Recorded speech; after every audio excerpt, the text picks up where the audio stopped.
Hi everyone, welcome to study कर। मैं दुष्यंत आपके सामने एक बार फिर से हाजिर हूँ स्टैटिक जीके की क्लास को लेकर। तो दोस्तों, आज का जो हमारा टॉपिक होने वाला है बहुत ही इंटरेस्टिंग और बहुत ही मजेदार टॉपिक लेकर मैं आपके सामने उपस्थित हुआ हूँ।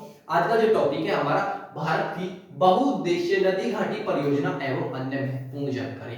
दोस्तों, ये जो टॉपिक है इससे आपकी परीक्षा में कई बार क्वेश्चन बनते हैं, क्योंकि ये जो टॉपिक है ये आपका स्टैटिक जीके को भी कवर करता है और आपके ज्योग्राफी को भी कवर करता है। ज्योग्राफी में आपका जैसे कि नदियां हैं, नदियों के उद्गम है, उनकी लंबाई है, उनकी सहायक नदियां हैं, वो किस कहां का मुआयना करती हैं, ये हर चीज आपकी कहां पढ़ी जाती है। हम ज्योग्राफी के अंदर पढ़ते हैं नदियों को, ठीक है। लेकिन मैंने कंटेंट को अपने को इस तरीके से फ्रेम किया है, आपको एक ही क्लास के अंदर सब कुछ समाप्त हो जाएगा। आपको ज्योग्राफी में नदियां पढ़ने की जरूरत ही नहीं पड़ेगी। आज आपने अगर जो बहुउद्देशीय नदी घाटी परियोजना पढ़ ली है अच्छे से, तो आपकी नदियां भी समाप्त और सारी ही बहुउद्देशीय नदी घाटी परियोजना भी समाप्त हो जाएंगी। ठीक है दोस्तों, जो भी आप हमारे बच्चे नए जुड़े हैं चैनल के साथ में, प्लीज पहले चैनल को सब्सक्राइब कर दे। आप लाइक और कमेंट करके हमारा मोटिवेशन बढ़ाते रहे, ठीक है। आइए करते हैं स्टार्ट अपने आज का टॉपिक जो है। ये पार्ट 1 है आपका। पार्ट 2 अभी आपको जल्दी मैं अपलोड करा दूंगा, क्योंकि ये 2 पार्टों में ही कवर हो पाएगा, ठीक है। तो इधर की साइड में मैंने लिखी है आपकी परियोजनाएं, यहाँ पे आपकी नदियां हैं, इधर आपके राज्य हैं, और इससे जुड़े हुए जो भी फैक्ट बन सकते हैं, जितने भी फैक्ट आपके परीक्षा में पूछे जा सकते हैं, हर एक फैक्ट में यहाँ पे लेके आपके सामने उपस्थित हुआ हूं और अच्छे तरीके से मैं आज आपको समझाने की भी कोशिश करूंगा, ठीक है। तो टॉपिक है हमारा भारत की बहुउद्देशीय नदी घाटी परियोजना एवं अन्य महत्वपूर्ण जानकारी। हर एक वीडियो में आपको, जैसे कि मैं आपको देता आ रहा हूं, पीछे भी आपने वीडियोस देखी होंगी, तो उनमें भी मैं हर एक के अंदर अन्य महत्वपूर्ण जानकारी, एक्स्ट्रा फैक्ट आपकी परीक्षा के हिसाब से जोड़ता रहता हूं, ठीक है। आइए करते हैं स्टार्ट। तो जो हमारा पहली परियोजना है वो है आपकी भाखड़ा नांगल परियोजना। भाखड़ा नांगल परियोजना आपकी किस नदी के ऊपर बनी है, किस राज्य में है, और उससे जुड़े हुए जो भी फैक्ट हैं हम पढ़ेंगे अच्छे तरीके से। किस नदी पे बनी है आपकी? सतलज नदी के ऊपर आपकी भाखड़ा नांगल परियोजना बनी हुई है। किस राज्य में बनी है? पंजाब राज्य में बनी है। इसका पुराना नाम, जो पौराणिक नाम होते हैं, हर एक नदी का पुराना और पौराणिक नाम होते हैं, दोनों बात एक ही है। तो आपकी परीक्षा में यहां से क्वेश्चन बन जाता है कि किस नदी का कौन सा पौराणिक नाम है, ठीक है। तो जो सतलज नदी है इसका पौराणिक नाम क्या है आपका? सतुंद्री इसका पौराणिक नाम है। और जो इसकी लंबाई पूछी जाती है, कि मैंने अभी जैसा आपको बताया थोड़ी देर पहले कि आपको ज्योग्राफी में नदियां जो आप पढ़ते हैं, नदियां पढ़ने की जरूरत ही नहीं है। आज की ही क्लास में आपको सब कुछ खत्म करा दूंगा, किसकी कितनी लंबाई है, किसका कहां से उद्गम स्थल है, कौन सी परियोजना किस पे है, कौन से राज्य में है, हर एक चीज अच्छे तरीके से डिटेल से आज खत्म कर देंगे हम।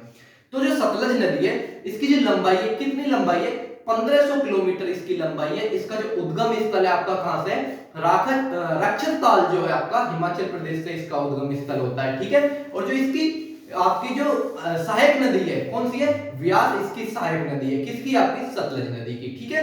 तो अच्छी तरीके से मैंने सब चीज यहाँ पे लिख रखी है, आप नोट भी कर सकते हैं। पुराना नाम सतुंद्री, लंबाई 1500 किलोमीटर की, और उद्गम स्थल जो है वो राक्षसताल हिमाचल प्रदेश से है। सहायक नदी कौन सी है इसकी? व्यास इसकी सहायक नदी है। और जो ये आपकी जो परियोजना बनी हुई है भाखड़ा नांगल परियोजना, ये कौन से राज्य में बनी हुई है? पंजाब राज्य में। पंजाब राज्य के किस जिले में बनी हुई है? होशियारपुर जिले में बनी हुई है। आपकी ये भारत की दूसरे नंबर की सबसे बड़ी परियोजना है, कह सकते हैं सबसे ऊंचा डैम है ये। पहला जो डैम है वो कितना है? 261 किलोमीटर, सॉरी किलोमीटर नहीं, मीटर। 261 मीटर ऊंचा डैम है, जो कि आपका टिहरी डैम है। ये भारत का सबसे ऊंचा डैम है। और दूसरे नंबर का कौन सा है आपका? भाखड़ा नांगल डैम। ये आपका दूसरे नंबर का सबसे ऊंचा डैम है। इसकी जो कुल ऊंचाई है 255.55 मीटर इसकी कुल ऊंचाई है।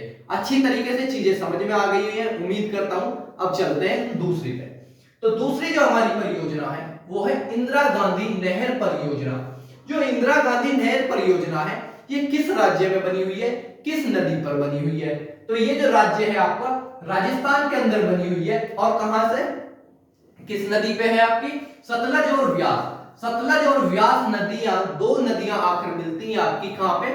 हरी के बैराज पे राजस्थान में आकर मिलती है और भारत की सबसे लंबी नदी सबसे लंबी नदी का जो निर्माण करती है किसकी?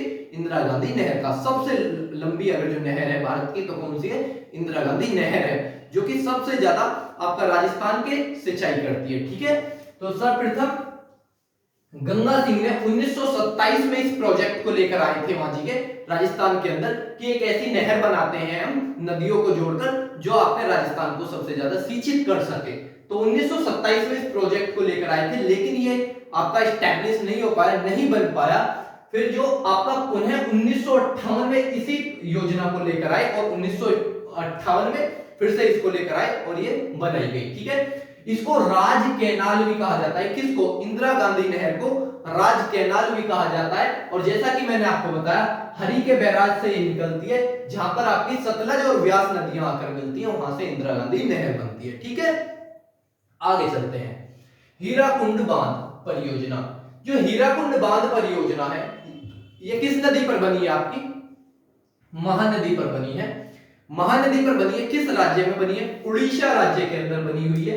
भारत का जो सबसे लंबा, बात करते हैं सबसे लंबा, ऊंचा नहीं, सबसे लंबा अगर जो बांध है तो वो कौन सा है? आपका हीराकुंड बांध सबसे लंबा बांध है, जिसकी लंबाई कितनी है? 25.8 किलोमीटर का ये लंबा बना हुआ डैम है। ठीक है, भारत का सबसे लंबा है। और जो इसका जो कार्य स्टार्ट हुआ था 1947 में बनना स्टार्ट हुआ था और 10 साल के अंदर बनकर कंप्लीट हुआ 1957 तक। ठीक है, पुराना नाम जो है महानदी का वो क्या है आपका?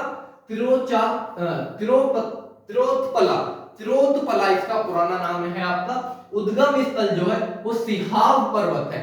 सिहाव पर्वत इसका उद्गम स्थल है। और जो कुल लंबाई है 885 किलोमीटर लंबी ये नहर है, सॉरी नहर नहीं नदी है। ठीक है, और जो इसका मुआयना करती है, ये किस? बंगाल की खाड़ी का मुआयना करती है। ठीक है, बंगाल की खाड़ी में जाकर गिर जाती है। आगे चलते हैं। तुंगभद्रा परियोजना। तुंगभद्रा परियोजना आपकी तुंगभद्रा नदी पर ही है, जो कि कहां पड़ती है? आपकी आंध्र प्रदेश में पड़ती है। ठीक है, सहायक नदी किसकी है? कृष्णा की सहायक नदी है। बहुत से आपके हिंदू पौराणिक स्थल इसी के किनारे बसे हुए हैं, जैसे आपका श्रृंगेरी मठ। श्रृंगेरी मठ आपका शंकराचार्य का जो श्रृंगेरी मठ था वो किसके किनारे बसा हुआ है? आपका महानदी के, सॉरी कृष्णा नदी के ही किनारे बसा हुआ है। और इसकी जो लंबाई है कुल 531 किलोमीटर है। और जो कृष्णा नदी है इसी के किनारे पे आपका विजयवाड़ा भी बसा हुआ है। ठीक है, आगे चलते हैं। नागार्जुन सागर परियोजना। जो नागार्जुन सागर परियोजना है ये किस नदी पर है? आपकी कृष्णा नदी पर बनाई हुई है। और किस राज्य में है? तेलंगाना राज्य में है। बात करते हैं इसके कार्य की। तो इस पर जो कार्य स्टार्ट हुआ था 1955 से स्टार्ट हुआ था और 1967 तक ये कार्य कंटिन्यू चलता रहा। और जो इसकी लंबाई है 1550 मीटर, किसकी? आपकी नागार्जुन सागर परियोजना की 1550 मीटर इसकी आपकी लंबाई है। और जो आपकी नहर की लंबाई, सॉरी नदी की जो लंबाई है कृष्णा नदी की, वो कितनी है? 1400 किलोमीटर की इसकी लंबाई है कृष्णा नदी की। विजयवाड़ा मैंने अभी जैसा आपको बताया, आपका किस पे बसा हुआ है? कृष्णा नदी के ही किनारे बसा हुआ है। उद्गम जो होता है महाबलेश्वर पर्वत से होता है। महाबलेश्वर आपका कहां पड़ता है? पश्चिमी घाट में पड़ता है महाबलेश्वर पर्वत। और जो मुआयना करती है वो किसका करती है? बंगाल की खाड़ी का मुआयना करती है। और जो इसकी सहायक नदियां हैं आपकी तुंगभद्रा है, घाट प्रवाह है, माल प्रवाह है, मूसी नदी है, ये सारे ही नदियां किसकी सहायक नदी है? आपकी कृष्णा नदी की सहायक नदियां हैं। अच्छी तरीके से हर एक चीज को पढ़ेंगे। फरक्का परियोजना। जो फरक्का परियोजना है ये किस नदी पर है? आपकी गंगा नदी पर है। और किस राज्य में है? पश्चिम बंगाल में है। गंगा नदी पर पश्चिम बंगाल में आपकी फरक्का परियोजना है। जो इसका कार्यकाल है ये 1961 से और 1972 में इसका कार्य पूर्ण हुआ था। 1961 में ये बननी स्टार्ट हुई थी और 1972 में ये पूर्ण हो चुकी थी। और इसकी जो कुल लंबाई है किसकी? फरक्का बैराज की, ये 2240 मीटर, 2240 मीटर इसकी कुल लंबाई है। और जो 1996 में, एक फैक्ट और यहां जी याद रख सकते हैं, जो भारत और बांग्लादेश के बीच जो पानी के विवाद को लेकर था वो 1996 में इसके ऊपर एक आपकी बेंच बनाई गई थी। ठीक है, और जो इसका गंगा नदी का उद्गम स्थल है ये आपका गंगोत्री से होता है और कहां जाके मिल जाती है? बंगाल की खाड़ी में जाकर मिल जाती है। कुल लंबाई कितनी है गंगा नदी की? आपकी 2500 25 किलोमीटर इसकी लंबाई है। ठीक है, आगे चलेंगे। काकरापारा परियोजना, काकरापारा परियोजना आपकी ताप्ती नदी पर है। किस राज्य में है?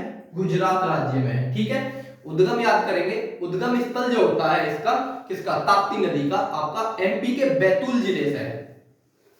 उद्गम जो है एमपी के बैतूल जिले से और गिरती कहां पे आपकी जाके अरब सागर के अंदर जाकर ये गिरती है। ठीक है, मुहाना जो करती है। लंबाई कुल कितनी है ताप्ती नदी की? 724 किलोमीटर लंबाई है, याद रखेंगे। और एमपी, गुजरात और महाराष्ट्र 3 राज्यों से होकर ये गुजरती है, बहती है। ठीक है, आगे चलते हैं। उकाई परियोजना, उकाई परियोजना भी आपकी ताप्ती नदी पर ही है। किस राज्य में है? गुजरात में है। ताप्ती नदी के बारे में मैंने पूरी तरीके से आपको यहाँ जी बताया है अभी इससे पहले ही। आगे चलते। रिहंद परियोजना, रिहंद परियोजना किस राज्य में है? आपकी उत्तर प्रदेश राज्य में। किस नदी पर है? आपकी रिहंद नदी पर ही है। उत्तर प्रदेश के सोनभद्र जिले में है। ठीक है, सोनभद्र जिले में जो ये कार्य स्टार्ट हुआ था 1954 में स्टार्ट हुआ था और 1962 में पूर्ण हो चुका था। ठीक है, पुराना नाम आपका रेणुका है। किसका? रिहंद नदी का जो पुराना नाम है रेणुका, इसका पुराना नाम है। जो अगली है हमारी इडुक्की परियोजना, जो इडुक्की परियोजना है ये किस नदी पर है? पेरियार नदी पर है। और किस राज्य में है? केरल राज्य में है। पेरियार नदी पर केरल राज्य में इडुक्की परियोजना है। ये एक पनबिजली परियोजना है जो कि 780 मेगावाट, कितना? 780 मेगावाट पनबिजली परियोजना है, इतनी बिजली उत्पादित करती है। इसका जो कार्य स्टार्ट हुआ था 1976 में, जो उस टाइम के वर्तमान में प्रधानमंत्री थी, कौन थी? आपकी इंदिरा गांधी। ठीक है, उन्होंने इसको लगाया था। ठीक है, केरल में है, पेरियार नदी पर है। ठीक है, तो दोस्तों ये आज आपके पार्ट 1 था बहुउद्देश्य नदी घाटी परियोजना का। पार्ट 2 लेकर मैं जल्द ही आपके सामने उपस्थित होऊंगा। तब तक के लिए पढ़िए अच्छे तरीके से, मन लगा करके। वीडियो को लाइक कीजिएगा, शेयर कीजिएगा, कमेंट कीजिएगा और चैनल को जरूर सब्सक्राइब कीजिएगा। Thank you for watching.